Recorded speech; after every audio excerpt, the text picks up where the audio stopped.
Short circuit level is the amount of current that flows on the system during a fault. These faults can be caused by a lightning strike, weather conditions, or equipment failure. During the fault, the system can see a direct connection to the earth and current flows from all sources into it. SCL is vital during such a fault as it helps us to maintain system voltage. The short circuit level SCL is the amount of current that flows on the electricity system during a fault such as those caused by lightning strikes, other weather conditions, or equipment failure. This is also referred to as the fault current. When a short circuit occurs, the voltage at fault point is reduced to zero and current of abnormally high magnitude flows through the network to the point of fault. If we get a disturbance, then a stronger system will dampen it out quickly. It's just the same as how a strong bridge with reinforced joints would wobble but settle quickly when placed under force. If we operate a system with low SCL, it may take longer to recover after a disturbance. Large coal and gas generation create 5 times more fault current compared to wind and solar. A 100 megawatts generation would provide in the region of 500 to 700 MVA of short circuit level. Wind farms are limited by the rating their electronic components, so the same level of generation may provide only around 100 MVA of SCL. Now higher proportion of generation around the world come from renewable generation, which as we've stated above, means there is less SCL on the system. In turn, the low amount of SCL can create operability challenges. The reason for this is that when there is a low amount of SCL, any voltage change causes a bigger disturbance which travels further. If left unmanaged, these disturbances could trip generation or make the whole system go unstable, which would damage equipment. Short circuit currents are currents that introduce large amounts of destructive energy in the forms of heat and magnetic force into a power system. A short circuit is sometimes called a fault. It is a specific kind of current that introduces a large amount of energy into a power system. It can be in the form of heat or in the form of magnetic force. Basically, it is a low resistance path of energy that skips part of a circuit and causes the bypassed part of the circuit to stop working.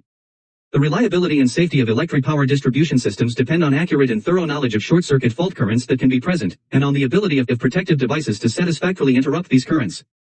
Knowledge of the computational methods of power system analysis is essential to engineers responsible for planning, design, operation, and troubleshooting of distribution systems. Similarly, if SCL is too low to network protection, that open circuit to protect the system could miss that a fault is happening and leave the network in an unsafe and unstable condition. That isn't an issue as if have the expertise to safely manage an energy system with low SCL. Traditionally, system operation had the required level of SCL from all the generation that is running to meet the energy needs for any system operation. As we're now seeing a shortfall in SCL in many TSOs areas due to high penetration of renewable, we need to look to top up SCL from other sources and artificially inject SCL into the grid globally. The short circuit level or SCL is used as a description of the strength of the electricity system. When SCL is high, the system is said to be strong, and when the SCL is low, the system is said to be weak. System strength is a key factor. The stability of the grid when a fault occurs. When SCL is low, any voltage changes can cause larger disturbances which travel further through the system. If left unmanaged, these disturbances can trip generation and damage equipment. If SCL is too low, network protection measures which open circuit breakers to protect the system could miss that a fault is ongoing and leave the network in an unsafe and unstable condition. The lower the SCL is, the more likely the system is to experience significant voltage excursions, stability problems, power oscillations, or fault right-through issues following a disturbance. A power system with low system strength will exhibit one or more of the following: undamped voltage and power oscillations extending over wider areas, deeper voltage dips and higher over voltages, e.g. transients, reduced generator fault right-through, failure of protection equipment to operate correctly or at all, longer times to voltage recovery after a disturbance, instability of generator dynamic plant voltage control systems, increased harmonic distortions, a byproduct of low system strength, and higher system impedances. Impact of inverter-based technologies on electricity grids. Wind and solar PV generation and battery storage systems connect to the grid using power electronics, almost all of which are currently of the grid following inverter type. For these inverters to operate, they must follow the grid voltage waveform seen at their terminals and inject current at an angle that follows the measured voltage. In a process known as a phase-locked loop, the inverter creates a synchronous clock driven by the voltage phase angle it senses from the grid.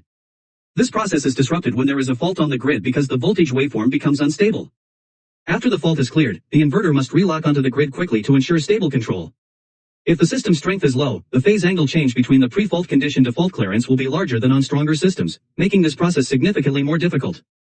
If the voltage phase angle detected by an inverter is inaccurate, the current will be injected incorrectly, adversely impacting the voltage waveform of the grid, which in turn increases the current injection error, potentially creating a cascading impact with widespread disruption to the grid if not corrected. Therefore, not only do inverter-based technologies make minimal contribution to system strength, they create additional weakness in the event of a fault. The more inverter-based devices that are connected in close proximity to each other, the greater the system strength needs to be at that location in order to maintain grid stability, as there is a higher potential for them to influence grid voltage. A short circuit analysis is used to determine the magnitude of short circuit current the system is capable of producing, and compares that magnitude with the interrupting rating of the overcurrent protective devices OCPD. Since the interrupting ratings are based by the standards, the methods used in conducting a short circuit analysis must conform to the procedures which the standard making organizations specify for this purpose. The American National Standards Institute (ANSI) publishes both the standards for equipment and the application guides, which describes the calculation methods. Short-circuit currents impose the most serious general hazard to power distribution system components and are the prime concerns in developing and applying protection systems. Fortunately, short-circuit currents are relatively easy to calculate. The application of 3 or 4 fundamental concepts of circuit analysis will derive the basic nature of short-circuit currents. These concepts will be stated and utilized in a step-by-step development. The 3-phase bolted short-circuit currents are the basic reference quantities in a system study. In all cases, knowledge of the 3-phase bolted fault value is wanted and needs to be singled out for independent treatment. This will set the pattern to be used in other cases. A device that interrupts short-circuit current is a device connected into an electric circuit to provide protection against excessive damage when a short circuit occurs. It provides this protection by automatically interrupting the large value of current flow, so the device should be rated to interrupt and stop the flow of fault current without damage to the overcurrent protection device.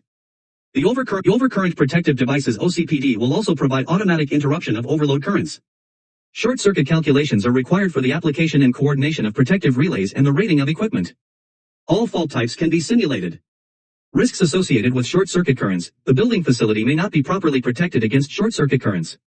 These currents can damage or deteriorate equipment.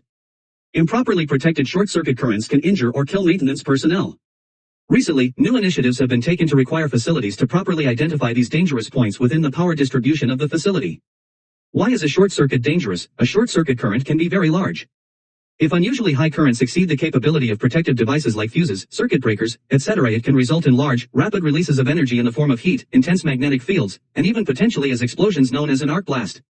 The heat can damage or destroy wiring, insulation, and electrical components. An arc blast produces a shock wave that may carry vaporized or molten metal, and can be fatal to unprotected people who are close by. Fault current calculations are necessary to properly select the type, interrupting rating, and tripping characteristics of power and lighting system circuit breakers and fuses. Results of the fault current calculations are also used to determine the required short circuit ratings of power distribution system components including bus transfer switches, variable speed drives, switchboards, load centers, and panel boards. In calculating the maximum fault current, it is necessary to determine the total contribution from all generators that may be paralleled and the motor contribution from induction and synchronous motors. Short-circuit analysis is performed to determine the currents that flow in a power system under fault conditions. If the short-circuit capacity of the system exceeds the capacity of the protective device, a dangerous situation exists. Since growth of a power system often results in increased available short-circuit current, the momentary and interrupting rating of new and existing equipment on the system must be checked to ensure the equipment can withstand the short-circuit energy. Fault contributions for utility sources, motors, and generators are taken into consideration. A short-circuit analysis will help to ensure that personnel and equipment are protected by establishing proper interrupting ratings of protective devices, circuit breaker, and fuses. If an electrical fault exceeds the interrupting rating of the protective device,